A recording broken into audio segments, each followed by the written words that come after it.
Napoli threw away a golden chance, Gab, to go top by losing at home to Fiorentina 3-2. And my boy Jonathan Ikone, finally with his first goal at the club. This was a thriller and a wasted opportunity, right? Yeah, and look, Fiorentina are a really good side. They've had a really good side. They've come on tremendously compared to last season. They've had a really good sort of bounce back period. Ikone has obviously been part of it. He came on in this game. Nico Gonzalez scoring a tremendous goal. He was really good. I don't think Napoli played that bad, but there is something to be said. It was a packed house at the Maradona Stadium. They've lost 6 games in Serie A this season. 5 of those have been home defeats. And I don't know. You want to talk about bottling. You want to talk about wrong opponent, wrong time. They're still in it. They're still in it. 66 points. But the margin of error keeps compressing. And it's hard for them because, remember, last season, they lost it. They're playing a Verona side with nothing to play for, and they screwed that game up, and so missed out on the Champions League. A couple of years ago, they were in the driving seat, and then they screwed up at the end and they win the title. So it's working in their heads. Inter beat Verona 2-0. Quite similar game to the Real Madrid one, to be fair. Which means that if they win the game in hand against Bologna, they will go top. Gab, are they now the favourites for this Serie A title? I'm hesitant to say that. My policy now is when I'm asked this, because you just don't know. So you know what? I'm just going to go and I'm just going to point to whoever has the most points at the table at the time and say they're the favourites. You have to win this. Fair. It's Bologna. It's by no means a given, as Milan found out when they played Bologna. They certainly played well. I think people look at this and it's like, oh, look, then they beat Juve, so they must be great. Yeah, but Juve battered them. Let's not forget. This isn't like a team that's all of a sudden everything's coming together for them. But those are 3 really, really big points and a really, really big boost for Simone Inzaghi. Juventus beat Cagliari away 2-1 after going a goal down as Paulo Dybala conjures up some magic for Dusan Vlahovic's winner. Gab, they're 6-point back. You sure they're out of the title race?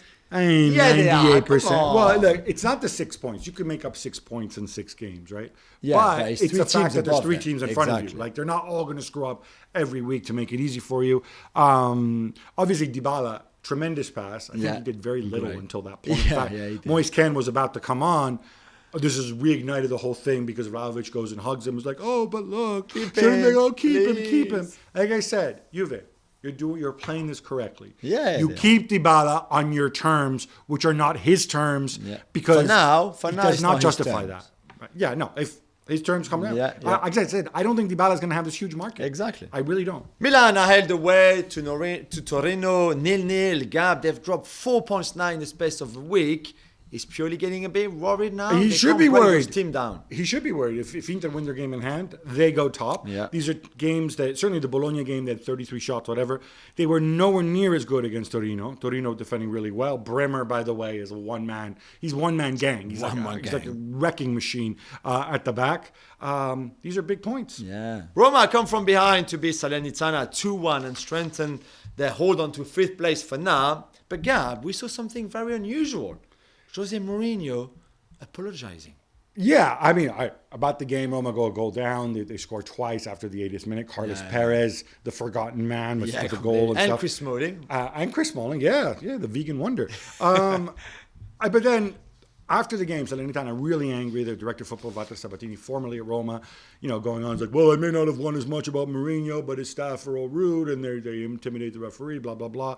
It emerged that one of Mourinho's assistants had made fun of Salernitana, saying, like, you're going to go down anyway, leave it, blah, blah, blah, right? So Mourinho came out and says, like, that's unacceptable. I want to apologize for his behavior. And then he says, you know me, I always tell the truth. I am not like some governments. I am not like some police. I will never lie to you. I will always say the truth. Of course. I love this subversive Mourinho. Fight the power, man. That's another gift. He's been very entertaining this season, really. Yeah, and they're playing better football. Unless they play Bodo Glimt, of course. But we'll see how that goes.